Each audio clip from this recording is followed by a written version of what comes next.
నరుని ఆయుష్కాలము 70, అధిక బలమున్న 80 ఏండ్లు. అయినను వాటి ప్రయాసము ఆయాసము దుఃఖమే అన్నాడు. పుట్టింది మొదలుకొని సచ్చిందాకా ఒక్కరోజు కూడా నేను బాధపడలేదు, ఇబ్బంది పడలేదు, శ్రమ పడలేదు. పుట్టింది మొదలు చచ్చిందాకా చాలా హ్యాపీగా సుఖంగా బ్రతికాను, కన్ను మూశాను అని చెప్పగలిగే వాళ్ళు ఇంతమందిలో ఒక్కళ్ళన్నా ఉన్నారా? పుట్టింది మొదలుకొని ఇప్పటి వరకు ఏ బాధ తెలియకుండా హ్యాపీగా గడిచేసిన నా జీవితం, నా రోజులన్నీ అనగలిగిన వాళ్ళు ఎవరైనా ఒక్కళ్ళు ఉన్నారా? ఒక్కళ్ళంటే ఒక్కళ్ళు కూడా ఉండరు. ఎందుకంటే బైబిల్ గ్రంథంలో చెప్పాడు, భూమి మీద నరుల కాలము యుద్ధ కాలము అని. యుద్ధంలో ఉన్నోడు శ్రమతో ఉంటాడు కానీ సుఖంగా ప్రశాంతంగా ఉండడు, పోరాడుతూ ఉంటాడు. ఈ లోకంలో ఉన్న వాళ్ళందరూ, పుట్టిన వాళ్ళందరూ కూడా యుద్ధ రంగంలో ఉన్నారు, శ్రమలో ఉన్నారు, పోరాటంలోనే ఉన్నారు. కాబట్టి ఎవరు ప్రశాంతంగా సుఖంగా లేరు. ఎవరి బాధలు వాళ్ళకున్నాయి. ఇప్పుడు కదిలిస్తే నేను మీ బాధల కోసం ప్రార్థన చేస్తా, చేతులు ఎత్తండి అని నేనంటే అందరి చేతులు లెగుస్తాయి. ఏదొక్కసారి నానా రకాల ఇబ్బందుల్లో ఉండి నలిగిపోతున్న వాళ్ళు చేతులు ఎత్తండి. ఒక్క చేయి కూడా మిస్ కాలేదు, అందరి చేతులు లేచినాయి. ఏది ఒకసారి చెప్తారా? శ్రమల్లో ఉన్నోళ్ళు చేతులు ఎత్తండి. అది దాదాపు అందరూ, వీళ్ళలో సంపన్నులు ఉన్నారు, ఉద్యోగస్తులు ఉన్నారు, ఉద్యోగం రాని వాళ్ళు ఉన్నారు, అందరూ ఉన్నారు. కానీ అందరికీ బాధలే. ఈ బాధలతో, ఈ శ్రమలతో, ఈ సమస్యలతో ఈ జీవితం ఎంతకాలం? నేను చెప్తున్నా, నీవు జీవించి ఉన్నంత వరకు ఈ పోరాటం నీకు నాకు తప్పదుగాక తప్పదు. నేను చెప్తున్నా, ఒకవేళ 10 దినాలు నువ్వు ప్రశాంతంగా హ్యాపీగా ఉన్నావేమో, తర్వాత 11వ రోజు నుంచి మళ్ళీ నీకు ఇబ్బందులు కనపడతానే ఉంటాయి. ఒక వారం నువ్వు ప్రశాంతంగా గడిపావంటే మరో వారం నువ్వు ఏదో ఒక సమస్యతో ఇబ్బంది పడతానే ఉంటావు. ఎందుకంటే ప్రతి మనిషి జీవితానికి అలాంటి ముళ్ళని దేవుడు అనుమతించాడు. ఈ భూమి మీద ఉన్నంత కాలం మనం యుద్ధ రంగంలో ఉన్నాం. రెండవది ట్రైనింగ్ పీరియడ్లో ఉన్నాం కనుక మనకి ఈ పోరాటంలో సుఖము, సంతోషము, ప్రశాంతత ఉండదు. మరి ఎక్కడ మనం వెతుకుతున్నటువంటి ఆ ప్రశాంతత, సంతోషం, సుఖం, ఆనందము అంటే ఈ లోక యాత్ర మనం విజయవంతంగా ముగించిన తరువాత, అర్థవంతంగా ముగించిన తరువాత మరొక క్రొత్త లోకంలోనికి మనం ప్రవేశించబోతున్నాం. ఆ క్రొత్త లోకం దేవుడు తానే రాజుగా ఉండి పరిపాలిస్తున్న ప్రపంచం. దేవుడు తానే రాజుగా ఉండి ఏలుతున్న ప్రపంచం. ఆ ప్రపంచంలోనికి మనం ప్రవేశించిన తరువాత అక్కడ ఏడుపు లేదు, దుఃఖము లేదు, అక్కడ ఆకలి దప్పులు లేవు, ఆనందమయమైనటువంటి స్థలము అని దేవుని గ్రంథం ఎలుగెత్తి సాక్ష్యం ఇస్తూ ఉంది. దేవునికి స్తోత్రం కలుగును గాక. ఈ లోకంలో ఉన్న మనుషుల్ని 2 భాగాలుగా విడగొట్టవచ్చు. ఒక భాగమేమో ఈ లోకంలో ఉండి ఈ లోకంలోనే ఉన్న వాటిని అనుభవించడం కోసం జీవితాన్ని అంకితం చేసుకున్నోళ్ళు. రెండవది ఈ లోకంలో ఉండగానే ఆ లోకానికి రెడీ అయినోళ్ళు. ఒకళ్ళేమో ఈ లోకంలో ఉండి ఈ కనబడుతున్న మాయామేయ ప్రపంచం, ఈ 70-80 ఏళ్ల భోగం చాలు అనుకొని రాజీ పడి బతుకుతున్నోళ్ళు.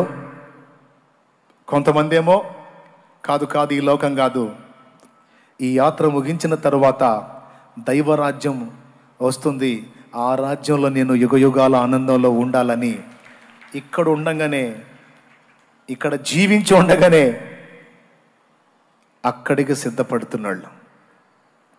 ఇక్కడ కూర్చున్న మీలో ఎంతమంది ఇక్కడ ఉండగానే అక్కడికి సిద్ధపడుతున్నారు? ఎంతమంది ఈ లోకం మట్టుకే దేవుణ్ణి నమ్ముకున్నారు? మీ విఘ్నతకే వదిలేస్తున్నా, అది మీరే నిర్ణయించుకోండి. యేసు ప్రభు దగ్గర 2 ఉన్నాయి. నాకు ఈ లోకం మట్టుకు సహాయం కావాలయ్యా అంటే ఆయన దగ్గరకు వచ్చిన వాళ్ళకి సహాయం చేయకుండా పంపలేదు. కళ్ళు లేని గుడ్డివాడు యేసయ్య దగ్గరకు వచ్చాడు. ఏం కావాలి అన్నాడు. కళ్ళు కావాలయ్యా అన్నాడు. నోర్మై, నేను కళ్ళు కాళ్ళు ఈటానికి కాదు, పరలోకం ఈటానికి వచ్చాను అని చెప్పాడా? కళ్ళు లేనివాడు వచ్చి కళ్ళయ్యా అని అడిగితే నీ విశ్వాసమే నిన్ను స్వస్థపరుస్తుంది అన్నాడు. ఆడికి చూపు వచ్చింది. దురాత్మ పీడితుడైన కొడుకుని తీసుకొచ్చాడు తండ్రి. ఏం కావాలి నీకంటే వీడికి దయ్యం వదిలిపోవాలి అన్నాడు. నీ విశ్వాసం చొప్పున కలిగిద్ది పో అన్నాడు. వాడికి దయ్యం వదిలి వెళ్ళిపోయింది. కనాను స్త్రీ ఆయన వెంటబడే నా కూతుర్ని కాపాడయ్యా అని అడిగింది. బాగుపడిద్ది పో అన్నాడు, బాగుపడింది. ఆకలయ్యా అన్నాడు ఒకళ్ళు, రొట్టె పెట్టాడు.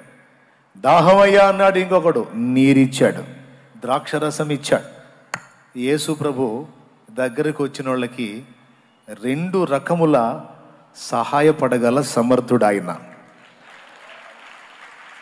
అయితే పౌలు అంటాడు, ఇప్పటి జీవం వరకు మాత్రమే, ఈ లోకం వరకే మనం ఆయన యందు విశ్వాసము గలవారం అయితే మనకన్నా దౌర్భాగ్యుడు ఇంకొకడు ఉండడు అంటాడు. దౌర్భాగ్యుడు అంటే భాగ్యం పోగొట్టుకున్నాడు. మనం నష్టపోయిన వాళ్ళ జాబితాలో ఉంటామన్నాడు. ఈ లోకం మట్టుకే మనం దేవుణ్ణి విశ్వసించటం కాదు, నిత్య జీవం పర్యంతం మనం ఆయన్ని విశ్వసించాలి. ఎందుకంటే మనకి శాశ్వత ప్రయోజనం అక్కడ ఉంది. ఆ ప్రయోజనాన్ని కల్పించడానికి ఇక్కడ మనల్ని దేవుడు రెడీ చేస్తున్నాడని గుర్తుపట్టి దాని కొరకు ఆయత్తపడతా ఉన్నారు. ఈ మనుషుల్లో ఒక వర్గం ఏమో చచ్చాక సంగతి ఎవడు చూశాడు. ఈ లోకంలో మనం పుట్టాం కాబట్టి హాయిగా సుఖించాలి, ఆనందించాలి, జీవితాన్ని అనుభవించాలి, ఆస్వాదించాలి. చచ్చినాక సంగతులు మనకు అనవసరం. ఉన్నంత వరకు లైఫ్ను ఎంజాయ్ చేద్దామని ఒక పక్క దేవుడు ఇలా ఎలుగెత్తి ఘోషింపజేస్తున్నా చెవిటివాడి ముందు శంఖం ఊదినట్టు ఏమీ పట్టకుండా అలాగ నడుచుకుంటూ వెళ్ళిపోతున్నారు కొంతమంది. నా ప్రియమైన దేవుని బిడ్డలారా, ఈ రాత్రి వేళ ఎందుకు వచ్చావో నీకు తెలుసు. దేవుని పాదాల చెంతకు ఈ మాటలు నీ మనసులోకి తీసుకొని నీ జీవితాన్ని గురించి ఒక ఆలోచన ఈ ఒక్క రాత్రి ఒక్కసారి చెయ్యి. నేను ఒక్కసారి ఆలోచన చేశాను, నా లైఫ్ ఒక అద్భుతమైన మలుపు తిరిగింది. గట్టిగా ఒక్క రాత్రి, ఒక్క ఆలోచన, ఒక్క నిర్ణయం ఎంత అద్భుతమైన మలుపో చెప్పలేను, అది మీకే తెలుసు. ఈ రాత్రి నువ్వు చేసే ఆలోచన కూడా నీ జీవితాన్ని ఒక మలుపు తిప్పబోతుందని నేను నమ్ముతున్నాను. చెప్పండి, శాశ్వత జీవం కావాలా, ఇక్కడి జీవం కావాలా? శాశ్వత జీవం కావాలి అన్నోళ్ళు చేయొద్దండి. ఏ జీవం కావాలి? శాశ్వత జీవం కావాలి అన్నోళ్ళు చేయొద్దండి, వదిలేయండి. లేదు ముందు ఇక్కడి పరిస్థితులు బాగుపడాలి, ఇక్కడి జీవం కావాలి అన్నోళ్ళు ఎవరైనా ఉంటే చేతులు ఎత్తండి. ఇక్కడ జీవం కావాలి. నాకు తెలిసి ఇంత మ్యాటర్ వర్ణించి చెప్పినాక ఎవరు చేతులు ఎత్తరని నా నమ్మకం. నాకు తెలిసి చేతులు ఎత్తరు. అయినా ఒక్క మాట చెప్పనివ్వండి, మీరు చేతులు ఎత్తకపోయినా మీరు అవసరత కలిగి ఉన్నారు. మీలో ఇబ్బంది లేని మనిషి అంటూ ఎవరూ లేరు. ఎవరికి తగ్గ వాళ్ళకు ఉన్నాయి. అప్పులతో బాధపడే వాళ్ళు ఉన్నారు, శరీర బలహీనతలతో బాధపడే వాళ్ళు ఉన్నారు, కుటుంబంలో వ్యక్తులు వ్యసనాలకు బానిసలు అయిపోయి వాళ్ళు మారక ఇబ్బంది పడే వాళ్ళు ఉన్నారు, రకరకాలుగా కోర్టు కేసుల్లో బాధపడే వాళ్ళు ఉన్నారు, కష్టపడి చదివిన ఉద్యోగం రాక ఇబ్బంది పడే వాళ్ళు ఉన్నారు, వివాహమైనా కూడా సంవత్సరాలు గడిచిన సంతానం లేక గొడ్రాలు అని నింద మోస్తున్న వాళ్ళు ఉన్నారు, చెయ్యని పాపానికి నిందల పాలైన వాళ్ళు ఉన్నారు. ఇలా చెప్పుకుంటూ పోతే నానా రకాల బాధల్లో బోలెడంత మంది ఉన్నారు. ఎవరికి తగ్గవి వాళ్ళకు ఉన్నాయి. అయితే ఒక్క మాట, ఈరోజు భూమి మీద నువ్వు అనుభవిస్తున్న ఈ బాధలు, వేదనలు, ఇరుకులు, ఇబ్బందులు, కష్టాలు, కన్నీళ్ళు, ఇవన్నీ నీకు తొలగించటం కూడా యేసయ్యకు చేతవు. వాటి నుంచి నిన్ను విడిపించడం కూడా యేసయ్యకు చేతవు. కానీ అవసరాన్ని బట్టి నీకు అనుమతించబడ్డాయి అని బైబిల్లో ఒక మాట ఉంది. పేతురు రాసిన మొదటి పత్రిక 1వ అధ్యాయము 6వ వచనం మీరు చూడగలిగితే, అవసరాన్ని బట్టి అగ్ని వంటి శ్రమలు కొంచెము కాలం మీకు కలుగుతున్నాయనే మాట అక్కడ చెప్పబడి ఉంది. ఈరోజు మనం ఫేస్ చేస్తున్నటువంటి సమస్యలు ఎన్ని రకాలైనా కావచ్చు, ఎన్ని విధాలైనా కావచ్చు. ఒక మాటలో చెప్పాలంటే కొంతమందిని ఆ శ్రమలే దేవుడి దగ్గరికి తెచ్చాయి. చాలామందిని ఆ శ్రమలు, ఆ సమస్యలే దేవుడి గురించి ఆలోచించేటట్టు చేశాయి. ఈరోజు మీ అందరూ కూడా వాటిని గురించి భయపడ నిమిత్తం లేదు. ఎందుకంటే నీకు అవి అవసరం అనుకున్నంత వరకు దేవుడు వాటిని అనుమతిస్తాడు. వాటి అవసరత తీరిపోయిన తర్వాత ఉంచమన్నా నీకు అవి ఉంచడాయన. నమ్మితే స్తోత్రం చెప్పు. నీకు అవసరం అన్నంత వరకు వాటిని ఉంచుతాడు. ఆ అవసరం తీరిపోయింది, నేను అనుకున్న పరిమాణం నీలోనికి వచ్చింది అనుకున్నప్పుడు నువ్వు ఉంచమన్నా వాటిని ఉంచడు, వాటిని తొలగిస్తాడు. దీన్ని బట్టి మీరు ధైర్యపరచబడతారని ఈ మాట చెప్తున్నాను నేను. ఈరోజు నువ్వు ఎదుర్కొంటున్నటువంటి వీటన్నిటికీ ప్రతిగా దేవుడు ఇవ్వబోతున్నటువంటి ఆశీర్వాదాన్ని భవిష్యత్తులో నువ్వు చూడబోతున్నావు. దీన్ని దైవజనుడు పాటగా పాడాడు. యేసయ్య నీ కృప తలంచగానే నా శ్రమలు శ్రమలుగా అనిపించలేదే.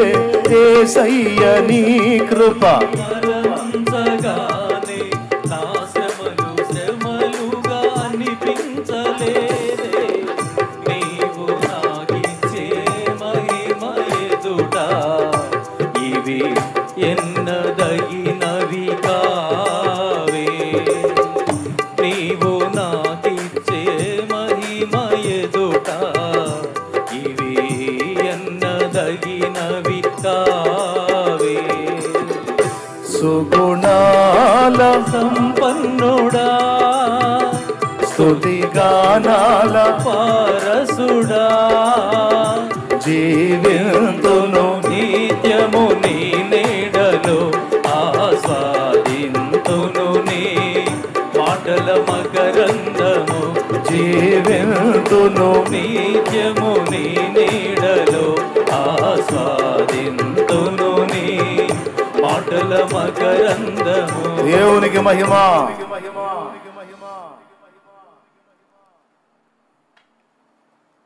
ఈరోజు మనం అనుభవిస్తున్నటువంటివన్నీ కూడా భవిష్యత్ కాలంలో దేవుడు మనకి ఇవ్వబోతున్న ఆశీర్వాదాలతో పోల్చి చూసుకుంటే అస్సలు ఎన్నదగినవి కావు. వాటిని అసలు లక్ష్య పెట్టొద్దు అని దేవుడు స్పష్టంగా మాట్లాడుతున్నాడు.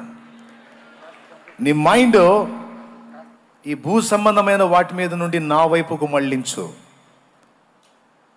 అక్కడికి సిద్ధపడు, అక్కడికి సిద్ధపరచుకో అని దేవుడు మాట్లాడుతున్నాడు. షాలేము రాజు అనబడే నువ్వు 100 సార్లు నాకు కలిసిన నేను చెప్పడానికి ఇష్టపడే మాట ఇదే: ఇక్కడి భోగం కాదు, అక్కడ దానికి సిద్ధపడండి అని. మీకు అన్నీ ఇచ్చేస్తాడు దేవుడు అని నేను ప్రశాంతంగా ప్రసంగం చేశాను అనుకో, చాలామందికి నేను నచ్చొచ్చు. కానీ నేను ఆపోజిట్ ప్రసంగం చేస్తాను. అవసరమైతే ఇక్కడ అనుభవించాలి నువ్వు అనే మాట మాట్లాడతాను. కొంతమందికి అది నచ్చదు, కానీ అదే సత్యమని బైబిల్ చెప్పింది.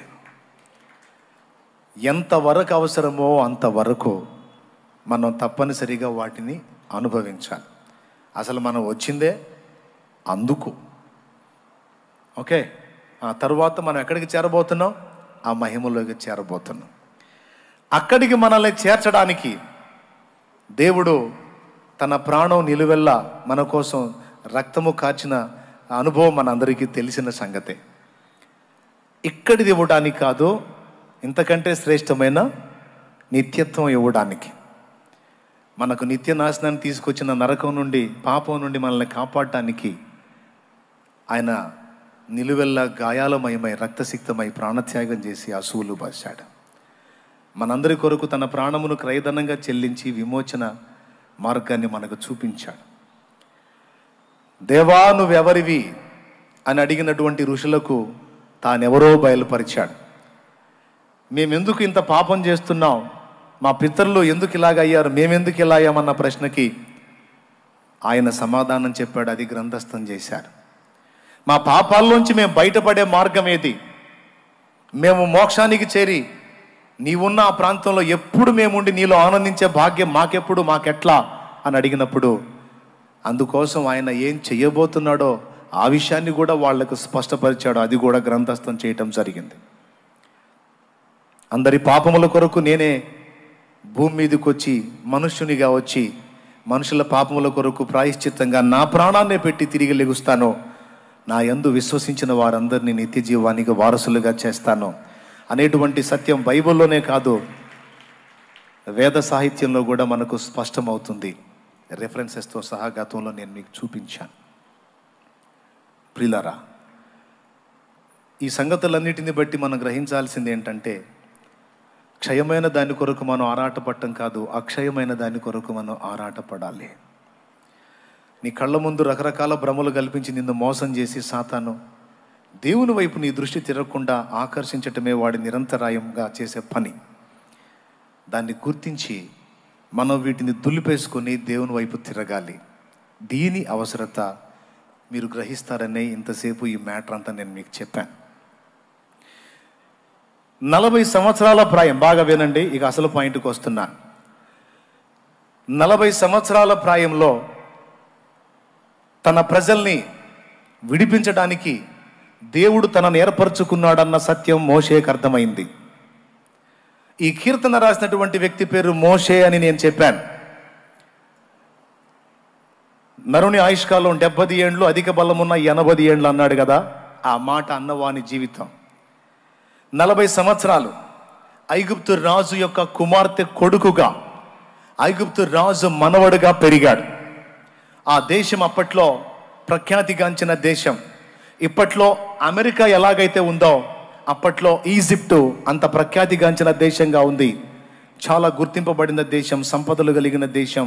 అంతేకాదు మానవాతీతమైన శక్తులు, మాంత్రిక శక్తులు, దానికి సంబంధించిన విద్యలను అభ్యసించేటువంటి దేశముగా ఈజిప్ట్ ఉంది, ఐగుప్తు దేశం. ఐగుప్తు దేశంలో కట్టబడినటువంటి ది గ్రేట్ పిరమిడ్స్ ప్రపంచ వింతలలో ఒకటి.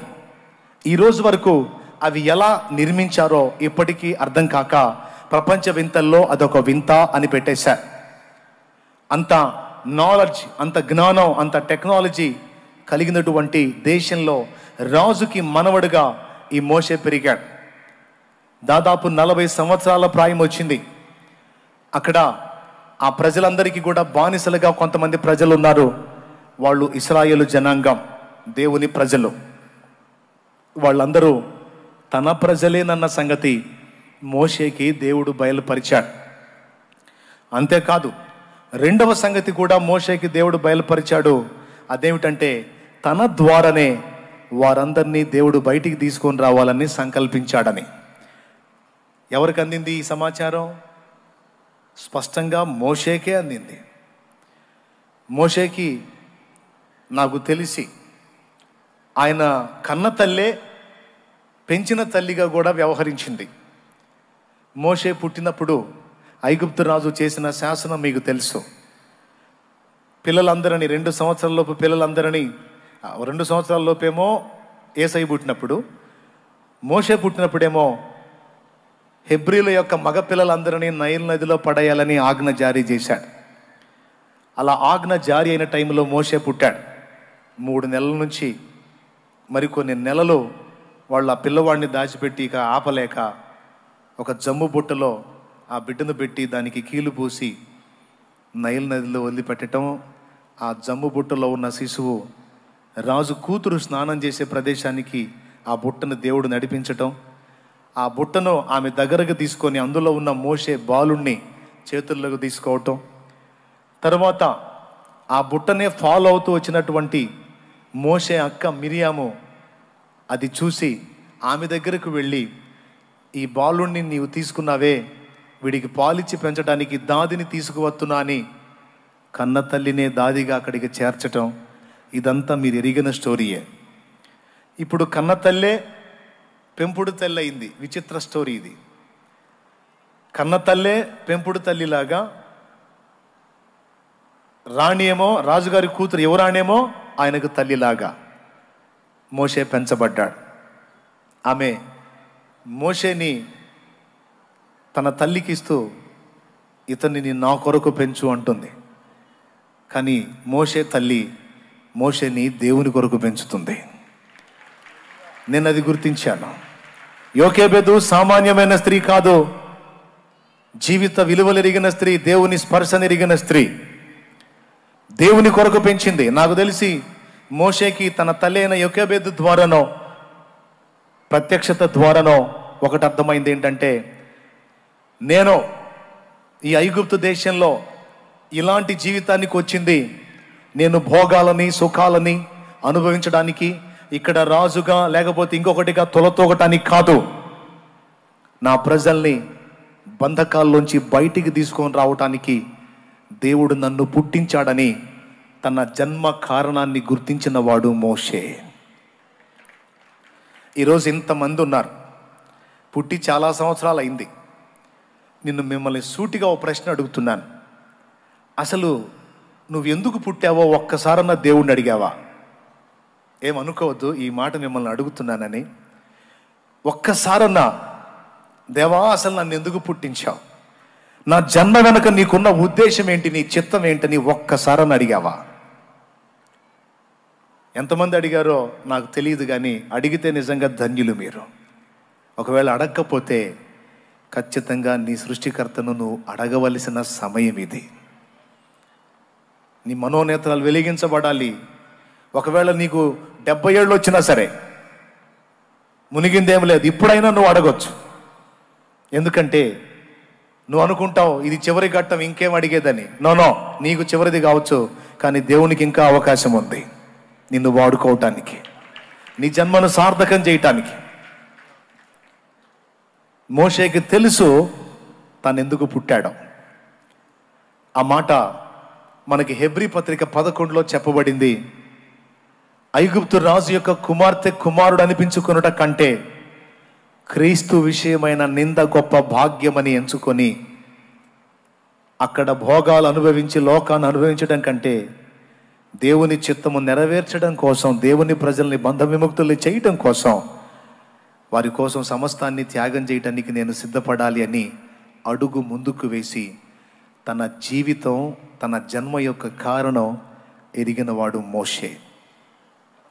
మదర్ తెరీసా ఎందుకు పుట్టావు నువ్వు అని ఆమెను అడిగితే దిక్కులేని వారిని ఆదరించడానికి, రోగులను కాపాడటానికి, సేవ చేయడానికి నేను పుట్టాను, నా బ్రతుకు పట్ల దేవుని సంకల్పం ఇదే అని ఆమె చెప్తుంది. పౌలా ఎందుకు పుట్టావు అని పౌలను అడిగితే తనను విశ్వసింపబోరు వారందరికీ మాదిరిగా ఉండుటకాయి, అన్యజనులకు సువార్త ప్రకటించుటకాయి, నశించిపోతున్న ఆత్మలను రక్షించుటకాయి, భవిష్యత్తులో దేవుడు సమకూర్చబోతున్నటువంటి సంఘానికి సిద్ధాంతపరమైన పునాదులు వేయుటకాయి, నేర్పరైన శిల్పకారుని వల్లే ఉండుటకు దేవుడు నన్ను ఏర్పరచుకున్నాడని పౌలు చెప్తాడు. ఎందుకు పుట్టావు అని అడిగితే తమ జన్మకు కారణం వీళ్ళందరూ చెప్తారు. ఈరోజు నిన్ను అడుగుతున్నాను, ఈ రాత్రి నువ్వు అడుగు దేవుని ముందు, దేవా నన్నెందుకు పుట్టించావని. నీవు ప్రశ్నిస్తే ప్రభువుని, ప్రభువు కూడా ప్రశ్నిస్తాడు నిన్ను.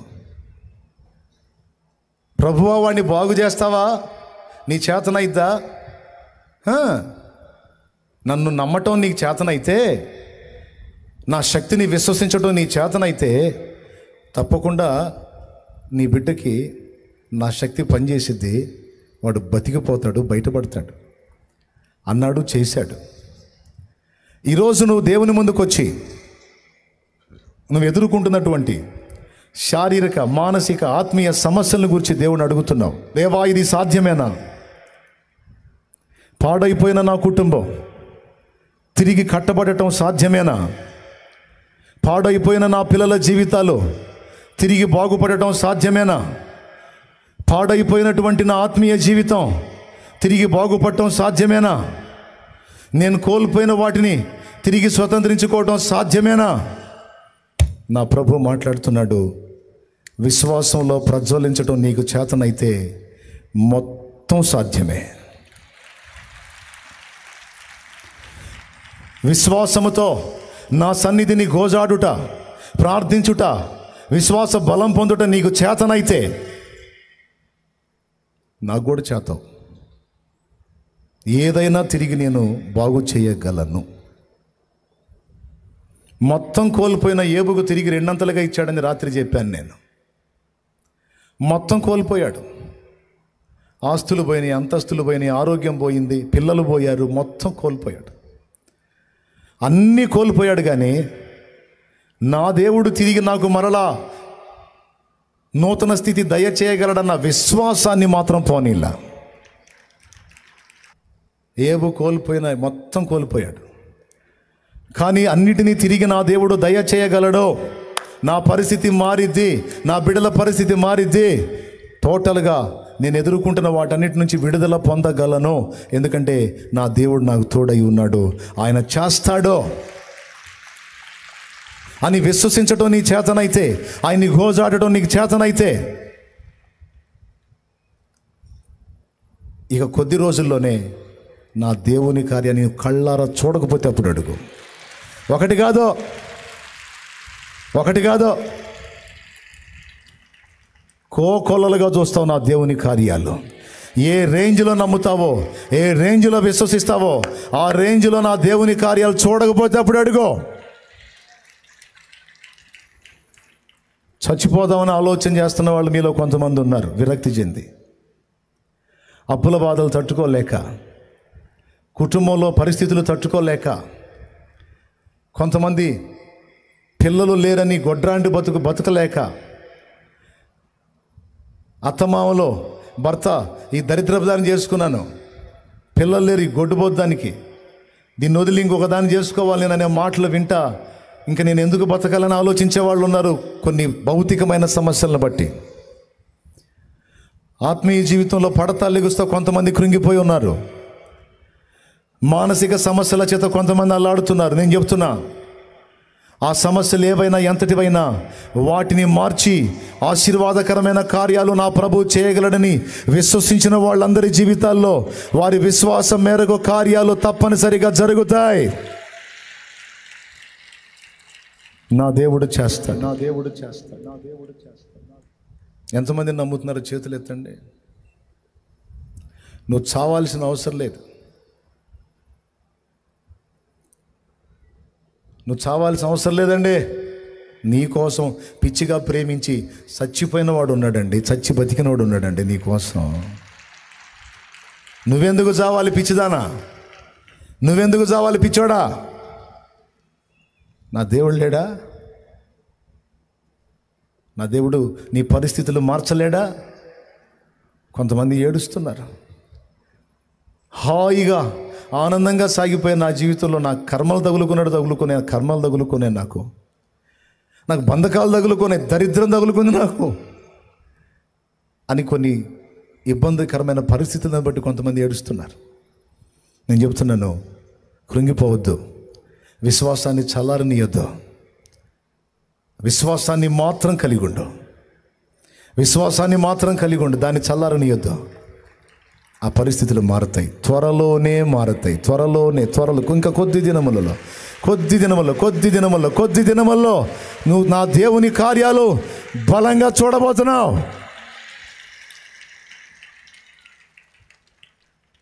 ఇదే నమ్మాడు ఏబు. మొత్తం డబుల్ వచ్చింది, మొత్తం డబుల్ పొందాడు. మరి విశ్వాస వీరుడు ఏందనుకున్నారు? మరి అభిషేకం పోగొట్టుకున్నాడు సంసోను. అయినా సరే నా దేవునికి నేను ప్రార్థిస్తే నా కన్నీళ్లు చూసి నా దేవుడు స్పందిస్తాడు. పడిపోయినా నా మీద కృప చూపుతాడు. నేను కోల్పోయిన అభిషేకాన్ని తిరిగి నాకు ఇస్తాడని విశ్వసించాడు. విశ్వాసం. కళ్ళు పోయినాయి, శక్తిహీనుడయ్యాడు. కానీ మీకు తెలుసా, కళ్ళు పోయి గుడ్డివాడయ్యాడు, శరీరంలో సత్తువ కోల్పోయి బలహీనుడయ్యాడు. కానీ విశ్వాస విషయంలో మాత్రం శాంసన్ బలవంతుడుగానే ఉన్నాడు. తన దేవుని మీద విశ్వాసం శాంసన్కి చావలా. మీకు తెలుసా, చివరికి సంసోను అనుకున్నదే జరిగింది. శత్రువులందరినీ హతం చేయాలి, ఒక్కమారే పగ తీర్చుకోవాలి, నాకు ఛాన్స్ ఇవ్వని ప్రార్థన చేస్తే, దేవుడు అవకాశం ఇస్తే ఫిలిస్తీన్లు మొత్తాన్ని హతం చేశాడు. తన జీవితకాలం మొత్తం హతం చేసిన వారిని చూస్తే తను చివరి ఘట్టంలో హతం చేసిన వాళ్ళు ఎక్కువ మంది అని రాసింది లేఖనంలో.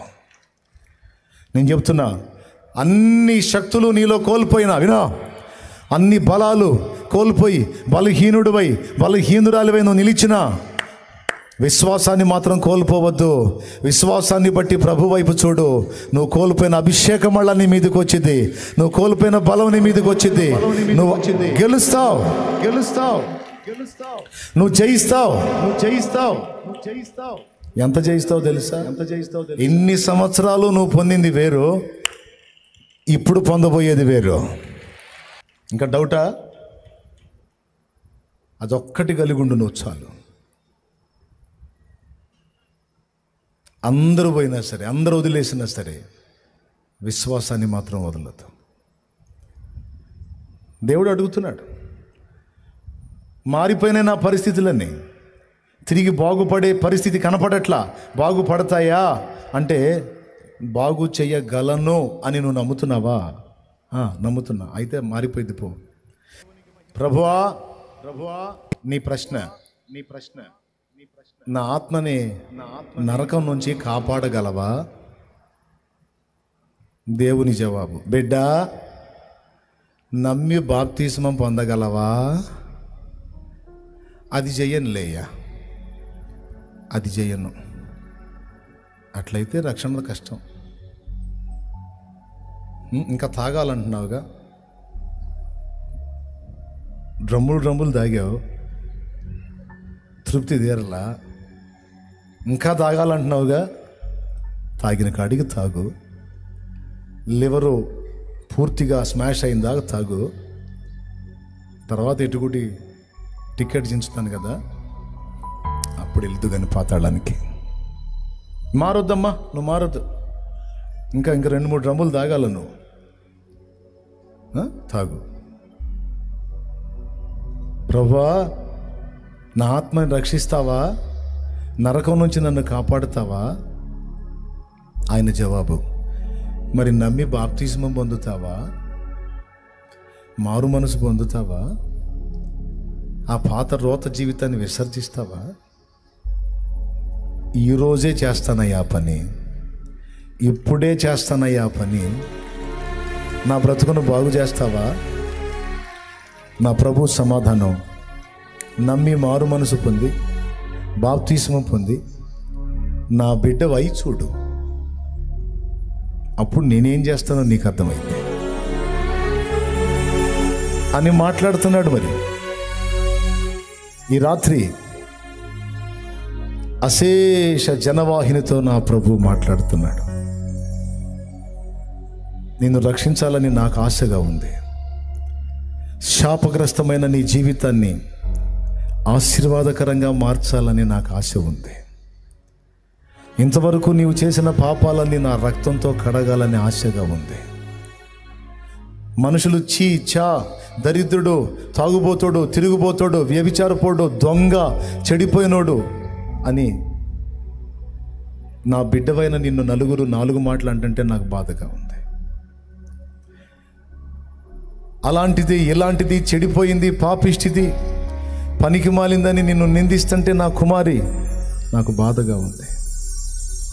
నా యందు విశ్వాసం ఉంచుతావా? చూడు, నీ కోసం నేను ప్రాణం పెట్టాను. చూడు, నేను నిన్ను ప్రేమిస్తున్నాను. చూడు, నా మాట విని నీవు నాకు లోబడితే నేను నిన్ను నూతన సృష్టిగా చేస్తాను. నీ కన్నీళ్లు తుడుస్తాను. ఏ నోళ్ళు నిన్ను తాగుబోతోడు, తిరుగుబోతోడు, పనికిమాలినోడు, పాపిష్టుడు అని తిట్టారో ఆ నోళ్లే నిన్ను పిలిచి, అయ్యా వందనాలయ్యా, మా కోసం ప్రార్థన చేయవా అనేటట్టు చేస్తా.